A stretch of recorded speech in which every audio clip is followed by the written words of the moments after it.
Hello guys, कैसे हैं आप लोग। Welcome to my YouTube channel. तो आज की इस वीडियो के अंदर मैं एक्सप्लेन करने वाला हूं battle through heaven season 5 episode 91 के पार्ट 2 को, जो कि होगा एक नोवेल बेस एक्सप्लेनेशन। तो चलिए स्टार्ट करते हैं आज की इस वीडियो को।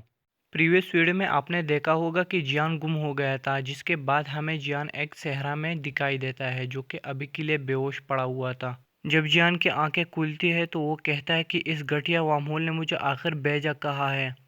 और जियान बहुत मुश्किल से अपनी स्टोरेज रिंग से मेडिसिनल पिल को निकालता है और उनको कहा जाता है अगर जियान के पास हेवनली प्लेन्स ना होते तो वो स्पेशल स्ट्रेंथ कप की जियान के बॉडी के टुकड़े टुकड़े कर देता। मगर फिर भी वो बदकिस्मत था, क्योंकि इस कदर वो कमज़ोर हो चुका था कि वो अपने पैरों पर भी खड़ा नहीं हो सकता था। जियान कहता है जब तक मैं थोड़े से भी द्वीकी रिकवर करता हूँ तो मैं अपने जख्मों को हील कर सकता हूँ, और साथ में मैं कुछ मेडिसिनल पिल्स को भी रिफाइन करूँगा।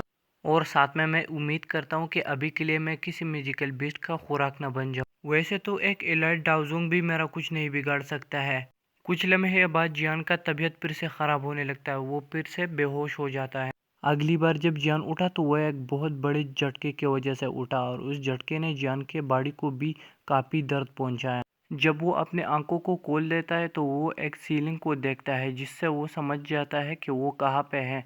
वो एक बग्गी के अंदर था।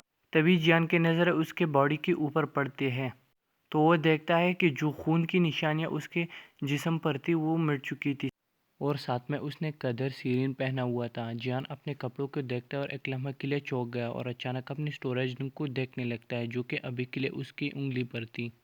जब वो अपनी स्टोरेज रूम को अपनी उंगली पर देखता है तो वो एक सुकून का सांस लेता है। मगर तभी बग्गी का दरवाज़ा खुलता है और उसमें से एक मिडल एज आदमी अंदर आता है। जब वो देखता है कि जान उठ चुका है तो वो खुश हो जाता है और कहता है जान से, लिटिल वन तुम फाइनली उठ चुके हो। तो जान उस बंदे के बॉडी का एक्सरे करता है और पता लगाता है कि ये बंदा तो डाउलिंग क्लास का है, और ये बंदा अभी के लिए डाउलिंग की पीक पर था और कुछ वक्त बाद वो दावांग में ब्रेक थ्रू कर पाएगा। हालांकि जियान सीरियसली इंजर्ड था, मगर उसकी स्पिरिचुअल स्ट्रेंथ सही सलामत थी, जिसकी मदद से जियान को पता चलता है कि ये मिडल एज पर्सन कितना पावरफुल है। तो वो शख्स हंसते हुए जान से कहता है हमारे कानवे ने आपको तलाश किया, और साथ में हमारे तो एक्सपेक्टेशंस भी नहीं थे कि आप सरवाइव कर पाओगे। इसके बाद वो जियान से अपना इंट्रोडक्ट करता है कि मेरा नाम हैन चोंग है और मैं टियानबाई सिटी का रहने वाला हूँ, और इस बार हम इत्तेफाकन इस रास्ते से गुजर रहे थे, आप हमें मिले। और आप बेशक अपने आप को खुशकिस्मत कह सकते हो, क्योंकि यहाँ पर बहुत सारे मैजिकल बीस्ट हैं और उनका तादाद भी ज़्यादा है, इसलिए एक दाउशी का लेवल भी उसका मुकाबला नहीं कर सकता है। और अगर तुम उनको मिलते हो तो शायद तुम्हारी स्केलेटन भी नहीं रह जाती।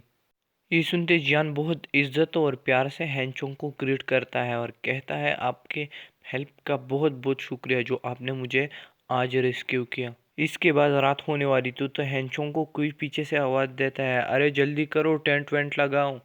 इसके बाद एक बग्गी से एक बहुत ही सुंदर लड़की उतरती है और जिसको देखते ही हमारी जान का दिल बाग बाग होने लगता है। मगर क्वीन मेडोसा की यादें उसे आती है और कहती है अगर तुमने किसी और लड़की पे लाइन मारा तो फिर तुम्हारी खैर नहीं, और इस डर के वजह से वो खुद को कंट्रोल करता है।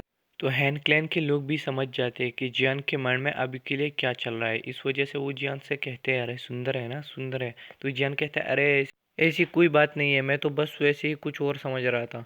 तभी वो लड़की जियान के पास आती है और कहने लगती है कि क्या तुम वो लड़के हो जिसे रिसेंटली हैंचोंग ने रेस्क्यू किया है। तो जियान भी हाँ में सर हिलाता है, और वो लड़की जियान से अपना इंट्रोडक्शन कराती है कि मेरा नाम हैन जुई है और मैं हैन क्लैन की प्रिंसेस हूँ। साथ में वो जियान से ये भी कहती है कि हमारे क्लैन की कुछ असूल है, जब तक तुम यहाँ रह रहे हो तुम्हें काम करना होगा, क्योंकि हम फ्री में किसी को खाना पीना नहीं देते हैं। तो जियान कहता है कि ठीक है। हैंजुई मजीद कहती है कि अगर तुम्हारा काम के रिजल्ट अच्छी निकले तो मैं तुम्हें एक गार्ड की पोजीशन दिलवाऊंगी। तो जियान अपने दिल में कहता है अरे यार ये क्या वक्त आ गया है कि अभी मैं खाने पीने के लिए गार्ड की नौकरी करूँ।